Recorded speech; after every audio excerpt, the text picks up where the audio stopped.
Welcome to today's exploration of Maurice Ravel, one of the most fascinating figures in classical music history. Born March 7, 1875, in Cibourg, France, and passing away December 28, 1937, in Paris, Ravel created beloved masterpieces. His life was filled with paradoxes. A perfectionist who worked painstakingly slowly, a man who never married but inspired deep devotion, and a composer whose greatest fame came from a piece he considered merely an orchestral exercise. Welcome to my channel. Maurice's childhood was shaped by unique cultural influences. His father Joseph, a Swiss engineer with musical passion, and mother Marie, of Basque Spanish heritage, created a cultured household. Maurice was devoted to his mother. Her folk songs became his earliest musical memories, infusing his music with exotic colors and rhythms. His father recognized his talent early, enrolling him at the prestigious Paris Conservatoire at age 14. Ravel's time at the Conservatoire reveals his resistance to authority. Despite obvious talent, he was almost entirely unsuccessful in the prize culture. He was expelled twice, from piano classes in 1895, then composition in 1903.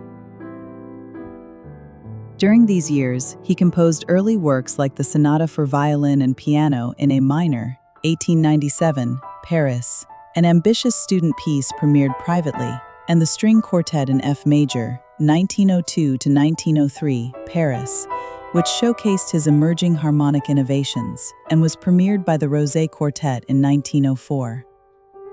But nothing compares to the scandal that would erupt in 1905, an event that would shake the French musical establishment to its core. Between 1900 to 1905, Ravel attempted 5 times to win the Prix de Rome, a competition that would grant the winner funding to study and compose in Rome for a year. Each time, he failed. In 1905, the 30-year-old established composer was eliminated in preliminaries. The decision triggered a massive public scandal known as L'affaire Ravel. The controversy intensified when people discovered that all 6 candidates who passed the preliminary round were students of the same teacher, Charles Lenapveu, suggesting blatant favoritism. The Conservatoire's director, Théodore Dubois, who held conservative views and openly opposed modern musical developments like those Ravel represented, was suspected of influencing the jury. The scandal was fought out in the national press, with public protests demanding justice. The aftermath was dramatic. Dubois resigned, the government forced institutional overhaul, and Gabriel Fauré replaced him. Ironically, Ravel's failure became his triumph, bringing unprecedented publicity and establishing him as a symbol of artistic innovation. Around 1900, Ravel found his true artistic family in Les Apaches, meaning the hooligans or artistic outcasts. This informal society of musicians, writers, artists, and critics met regularly from 1903 until World War I. The core members included Ravel, Ricardo Viñes, and writer-critic Michel Dimitri Calvo-Corresi. This informal society of musicians, writers, artists, and critics met every Saturday from 1903 until World War I at painter Paul Sorda's studio. They adopted a secret signal, whistling Borodin's Second Symphony opening. Their vibrant meetings lasted until dawn, filled with new works, passionate discussions about symbolism, Javanese music, Russian composers, Poe, Mallarmé, and Cézanne. In this environment, Ravel premiered songs like Scheherazade, 1903, Paris, a cycle for voice and orchestra inspired by Persian tales, first performed by soprano Jane Haddo with Ricardo Viñes at the piano.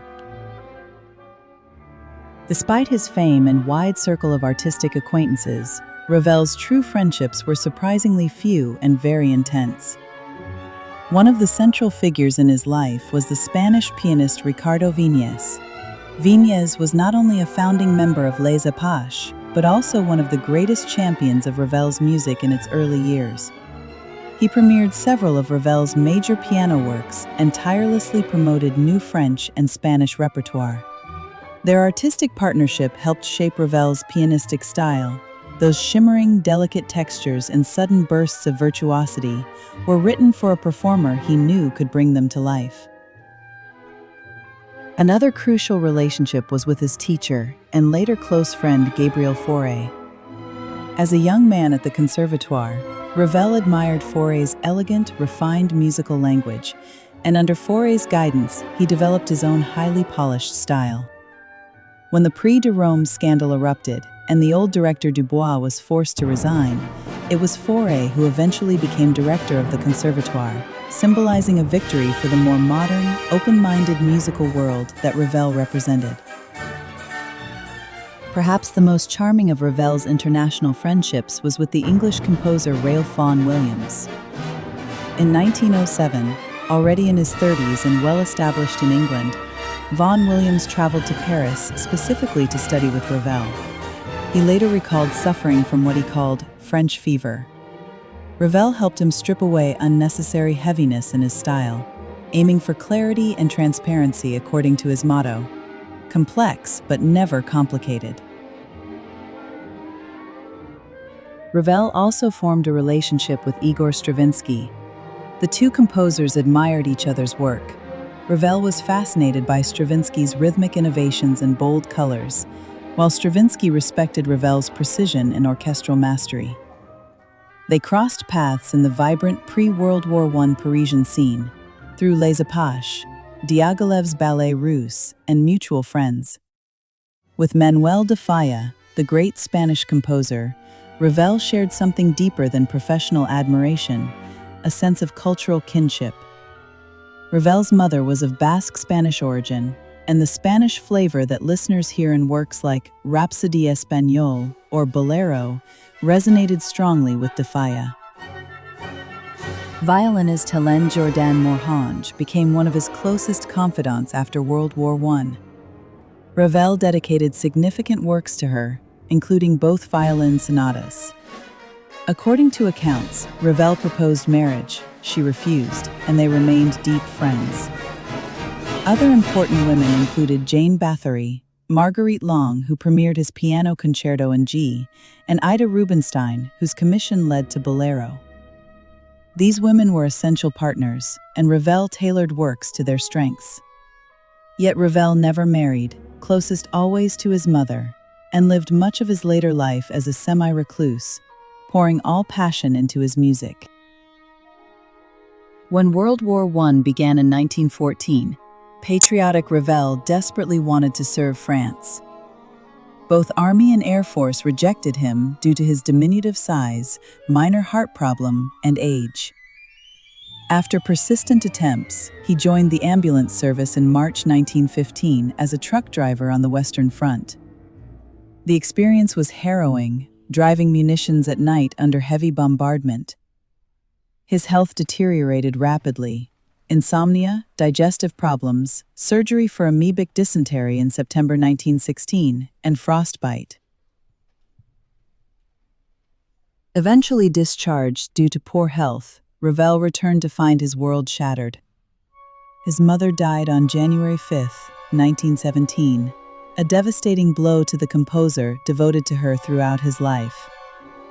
The combination of war's horrors, his health problems, and his mother's death resulted in profound change. His compositions took on a darker, more austere quality, reflecting the trauma he had experienced. Finding city life exhausting, Ravel moved in May 1921 to Le Belvedere, a small house on the outskirts of Montfort-l'Amaury, 50 kilometers west of Paris. This modest country retreat in the forest of Rambouillet became his sanctuary for the rest of his life. Looked after by devoted housekeeper Madame Révélot, Ravel created a world of meticulous order, everything precisely arranged, a miniature universe under his control. Here he worked slowly and carefully, the ultimate perfectionist, composing some of his most important works. Ravel's musical output, though not voluminous due to his painstaking work methods, includes some of the most beloved pieces in classical music. Early works. His Pavane pour une enfant défunte, Pavane for a Dead Princess, from 1899 showcased his gift for melody and atmospheric writing. The Jeu d'eau, Water Games, for piano demonstrated his innovative approach to keyboard textures. Orchestral Brilliance, the Rhapsody Espagnole from 1907 revealed his consummate mastery of orchestration and his Spanish heritage. La Valse, 1906 to 1920, transformed the Viennese waltz into something darker and more complex. Ballet collaborations. Ravel's collaboration with Russian impresario Serge Diaghilev for the ballets Russes produced Daphnis et Chloé, considered by many to be his masterpiece. This ballet demonstrates his ability to create vast orchestral soundscapes with exquisite detail. Opera. Working with French writer Colette, Ravel created L'Enfant et les Sortilèges, The Child and the Spells, his best-known opera. This fantastical work combined his love of precision with a sense of wonder and imagination. Piano works. Gaspard de la Nuit stands as one of the most technically demanding piano pieces ever written. Le Tombeau de Couperin, formatted as a dance suite, combined homage to Baroque forms with modern harmonic language. No discussion of Ravel would be complete without Bolero, premiered in 1928, and now one of the most recognized classical compositions worldwide. During his summer holiday in Saint-Jean-de-Luz, Ravel conceived the ingeniously simple idea. A single theme introduced by flute over a basic rhythmic pattern, repeated in different instrumental combinations, gradually increasing from softest pianissimo to loudest fortissimo over 15 minutes. Originally a ballet commissioned by Ida Rubinstein, Ravel considered it merely an orchestral exercise with no music in it. He was reportedly astonished by its massive success. Legend has it that at the premiere, a woman shouted, "Rubbish!" prompting Ravel to remark, "That lady has understood." Yet Bolero epitomizes Ravel's preoccupation with restyling and reinventing dance movements. Bolero was one of the last pieces Ravel completed before illness forced retirement. Only 2 piano concertos and song cycle Don Quixote à Dulcinea followed. In 1932, Ravel was involved in a taxi accident where he suffered a blow to the head, losing teeth and suffering mild concussion with possible whiplash. After acupuncture and hypnosis treatment, he seemed to recover. However, something was terribly wrong. Ravel began experiencing memory loss and poor muscle coordination. Most tragically for a composer, he found himself unable to write music. He could hear music in his mind, could identify errors in performances, but could no longer translate thoughts onto paper. Imagine the torture. Musical ideas imprisoned within a failing body. Medical historians have debated for decades what afflicted Ravel: Pick's disease, Alzheimer's, primary progressive aphasia, corticobasal degeneration, or head injury complications. He exhibited amnesia, aphasia, apraxia, amusia, and alexia. It took nearly a year to complete just 3 songs. The man who created such intricate, perfect works was now trapped in a cognitive prison. In 1937, Surgeon Vincent advised an operation on the slim chance Ravel might have a hidden brain tumor. On December 20th, 1937, Ravel entered a clinic on Rue Boileau in Paris, believing he was just going for a test. Instead, exploratory brain surgery was performed, apparently without adequate anesthetic. The surgeon's protocol revealed they exposed the right frontal bone, finding, quote, a slack brain without actual softening. They attempted to inflate the right lateral ventricle with saline, but failed despite repeated attempts. No tumor was found, and no biopsy was taken. Following surgery, Ravel briefly regained minimal consciousness, but was unable to swallow or take nourishment. He lapsed into a coma. Maurice Ravel died in the early morning hours of December 28, 1937, at age 62. The brain surgery that was supposed to help him had instead hastened his death. It remains one of the most tragic endings in musical history. A genius silenced by the very medical intervention meant to save him. Maurice Ravel left behind a relatively small but extraordinarily influential body of work. His music is characterized by meticulous craftsmanship, innovative orchestration, and a unique blend of classical forms with modern harmonic language. Though sometimes labeled an impressionist alongside Debussy, Ravel resisted such categorization, preferring to be seen as a classicist with modern sensibilities. His influence on 20th century music cannot be overstated. His orchestration techniques, creating shimmering, transparent textures while maintaining clarity of line, became a model for generations. His piano writing expanded the instrument's possibilities, and his approach to rhythm and form opened new pathways for musical expression. Maurice Ravel remains one of classical music's most enigmatic figures. A perfectionist who created works of stunning beauty, a man who lived a life of solitude yet formed deep artistic friendships. A composer who experienced both spectacular scandal and tremendous success. From the Prix de Rome affair that shook the French establishment to the tragic illness that robbed him of his creative voice, Ravel's life story is as compelling as his music.